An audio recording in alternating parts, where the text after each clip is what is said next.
Hello everyone and welcome to the second game we'll be showing from the Niksic tournament on 1983, this time featuring Yasser Seirawan versus Garry Kasparov. Kasparov won very nicely in round 2. It's the previous game that we've shown in the previous video against former world champion Tigran Petrosyan. But here he faces, at the time, one could say the strongest non-Soviet player, Yasser Seirawan. He was 23 years old at the time this game was played. He's still very active in the chess world. If you guys follow chess at all, you will see him mostly on St. Louis Chess Channel, as they were following a lot of events, as they are, all the time. Last tournament Yasser was commenting on was the Croatian Grand Chess Tour that was played in Zagreb here, and he's just one of the best chess players and commentators to listen to, because everyone's just talking about chess, about this, about that, but he will always have some story regarding some player that he met, or his pet duck or a cat, as he met everyone, he played against everyone, and he just spent his entire life in chess. So if you ever have a chance to listen to Yasser commentate, it's definitely a privilege. But here, at the time this game was played, Yasser was 23 years old, and he won his Grandmaster title some 3 years prior to that. He won in 1980, I believe, the B tournament in Vaikanze. He won it, and he won his Grandmaster title with it. And also a year prior to that, in 1979, he won the World Junior Championship at the age of 19. So basically, already a world champion at this point. Very strong, and wherever he played at that time, he was really, really impressive. Like I said, at the time, strongest non-Soviet player, so to say. So let's check it out. He faces Garry Kasparov, who is preparing, while playing, to challenge Anatoly Karpov for the title of world champion, and the title, the match is set for next year, for 1984. So let's see what happens. Yasser opens with pawn to d4. We have pawn to d5 by Garry, pawn to c4, we have pawn to e6, and knight to c3. So the standard queen's gambit declined, and pawn to c5. Kasparov goes for the Tarrasch variation, where 99% of the time you will see c captures on d5. Sometimes you'll see e3, sometimes knight f3. Now, in the with the appearance of engines, also d captures on c5 has been played, and you can pretty much play anything. But c captures on d5 is the main line. We have e captures, knight to f3, and knight to c6. We have pawn to g3. Yasser preparing to fianchetto the light square bishop. This is the Rubinstein system of the Tarrasch. Knight to f6, and bishop to g2. We have bishop to e7, castles, and bishop to g5. So both players just rapidly developing. C captures on d4. We have knight captures and h6. This was all theory even at the time. Bishop captures on f6, bishop captures, and now Kasparov, or rather Yasser, goes knight back to b3. Nowadays, e3 is more popular. Also, knight captures on c6 is played, but knight to b3 is still the top move recommended by the engine. I guess everyone knows how to play against it the most, so they opt for e3. Kasparov strikes with d4, and now I found a couple of games where knight to d5 was played, but knight to e4, I believe, was the new move at the time. So it is now, as of move 13, that we have a completely new game. Okay, obviously you don't want to give up the dark square bishop. Bishop to e7, and rook to c1. Yasser just brings the rook into the game, and Kasparov will have to figure out how to develop his queenside properly, as that bishop will be an extremely powerful piece. So he starts with queen to b6, puts pressure on the knight. If the knight moves, obviously the b2 pawn will fall, and Yasser goes knight e to c5, and this is just a tremendous piece here.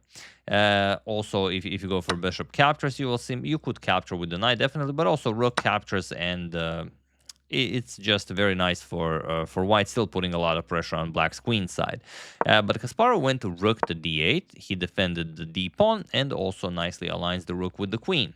And Yasser can play a lot of moves here. One thing is that probably why he decided against it is that if he just plays, let's say, queen to d3 or queen to c2, or maybe he wants queen d3 and then rook c2, rook c1, maybe doubling up, Kasparov would have this annoying bishop g5. And now you can't really play e3.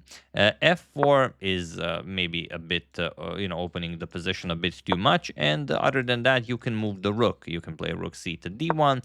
Even if you play rook c2, you cannot bring and the other rook to c1. So probably something like this can be played, and then Kasparov will just bring the bishop back, which probably led to the move in the game. Yasser played rook to c4. And now Kasparov decided, well, all right, I'm just going to play bishop captures on c5. Thinking that, as already rook c4 was played, definitely the idea is not the rook captures on c5.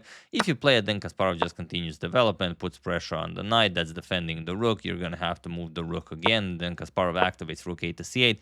So it just seems like a huge waste of a tempo, this rook to c4 move. So instead, after bishop captures on c5, Yasser said, nope, I'm actually sacrificing a pawn and I'm gonna become very active. Now the rooks are coming to the b file and I will put pressure on your queen side. And okay, Kasparov captures it. Queen captures on b2, and we have queen to c2, offering a queen trade, which Kasparov also accepts. We have queen captures, and now rook to b8.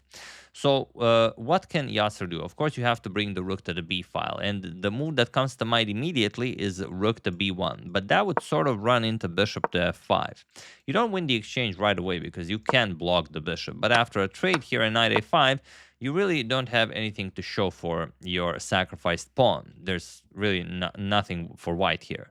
So after rook to b8, the correct move is rook to b2. Now you're putting pressure on that b pawn, but really you're threatening bishop captures on c6 as the rook on b8 is undefended. Kasparov has yet to connect his rooks. You can't really develop the bishop because then the b7 would fall. So okay, Kasparov finds rook to d6. Now the knight is nicely defended, so bishop captures on c6 is not a threat. We have rook to d1 and pawn to b6, just chasing away the knight. We have knight back to b3, and now Kasparov develops with bishop to b7. So how is Yasser to gain anything for his sacrificed pawn? Well, instead of this bishop to b7 move, also maybe interesting to mention is pawn to d3. Let's say if rook captures, we can trade here, and after captures, Kasparov could also develop this way. But, you know, it's maybe nothing spectacular. You will have 2 pawn islands, Yasser will have 3 pawn islands, and then maybe later on these will be weaknesses. But okay, he decided to go for bishop to b7, and now Yasser goes for rook b to d2. Just puts pressure on that d pawn, and he wants to capture it. Kasparov, of course, doubles up on the d file, adds extra protection to the d pawn, and king to f1 by Yasser. We have bishop to a6, not allowing any pawn to e3 ideas. And now, how do you continue? Yasser played bishop captures on c6, but just to show you why, if you try to unpin and then do something, then Kasparov can instantly go pawn to d3. And now you're going to have to play captures. And after captures, let's say knight c1, you go after the pawn. But now rook c3, and black is maybe gaining a little bit too much activity. Knight captures, you can trade. Let's say captures, or rather rook captures. And now, if you trade rooks, then the king and pawn endgame will be much better, probably instantly winning for black due to having less pawn islands, and you just have 2 versus 1 on the queen side. Will be very relevant in the long run. So if you play something like this, it can be played. But instead, Yasser played bishop captures on c6, which is also perfectly fine. Rook captures, and now knight captures on d4. Okay, the material is now equal. Kasparov has a bishop versus knight, and he has 2 versus 1 on the queen side. So what is the objective evaluation? Probably it's a draw, but obviously it's a little bit easier to play with black. We have rook to c5. Knight to b3 attacking Kasparov's rook, and now rook captures on d2, rook captures, and rook back to c7, stopping any infiltration via the 7th rank. We have rook to d8 check, king h7, and king to e1, just getting the king into the game. Bishop to c4, and just king to d2. Of course, Yasser is not worried about bishop captures on b3, as the rook and pawn endgame, it will be maybe, you know, possible if he makes some sort of a big blunder, but probably impossible to win. What Kasparov, of course, wants is to trade rooks and then play bishop versus knight, which is very, of course, favors the bishop, as you have pawns on both sides of the board, and the bishop can easily, you know, get from one side of the board to another. The knight will require a few more moves. So, okay, g6, we have knight to c1 and king to g7. We have a3, so the knight can move. You don't want the a2 pawn to be a target, and king to f6. We have pawn to e3, and now Kasparov gets what he wants. King to e7. He forces a rook trade. You can't really, I mean, you could go somewhere like rook h8, but h5, and you're never touching the pawn. This pawn is defended, so it really makes no sense. So he goes back to d4, and Kasparov immediately offers a rook trade, which you have to accept.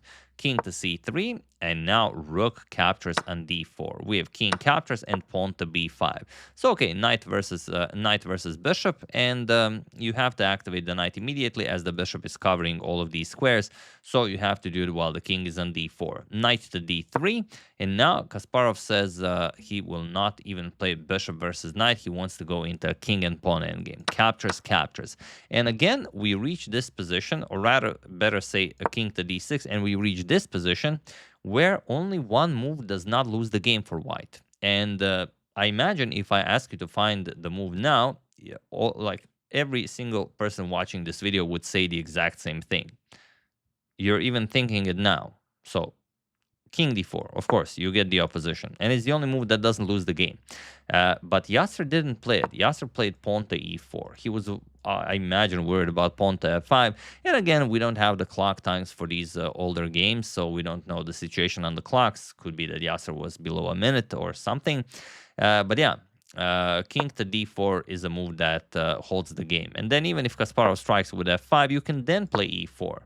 And either Kasparov trades or you trade, doesn't matter. If you play something like a5, you want to create a pass pawn, then even e5 check, and now it's Yasser with the protected pass pawn, and it doesn't matter if you get if you play b4, this is now lost for Kasparov, as I mean, the white king will stop this pawn, and the black king has to remain guarding this pawn, and then you're just going to be up a pawn. I mean, when is this black king coming to the base of the pawn chain? Never. So after king to d6, the move that every single one of you was thinking is the only move that works for Yasser. But Yasser played pawn to e4, and now Kasparov is winning, but it's not going to be as straightforward as you might think. He starts with g5. He wants to have an answer for pawn to f4, which is exactly what Yasser plays. And another thing, if Yasser now gains the opposition, which was working perfectly, then Kasparov plays g4, and he controls the entire king side with one pawn, and then he's just going to create a pawn on the queen side, a pass pawn on the queen side. When Yasser has to take care of it, he will start eliminating all of the king side pawns. So while king d4 was great on the previous move, now not so much. So Yasser plays pawn to f4, and okay, Kasparov trades, captures, captures, and king to c5. Now not allowing king to d4. And if you try e5, Kasparov will just play king to d5, and again, you've gained nothing. So after king c5, king to c3. Yasser gains the opposition, but now pawn to a5. We have king to d3 and pawn to h5. We have pawn to h4, and Kasparov plays pawn to b4. And you could trade, but trading doesn't really do all that much. There's just a passed b pawn. You will have to go after it, and then Kasparov just gobbles up all of the pawns. So here Yasser played pawn to a4, and this is the position. Probably, again, you will play it instantly like you did with king d4, but just for fun, feel free to pause the video and win the game for Kasparov while I give you a couple of seconds.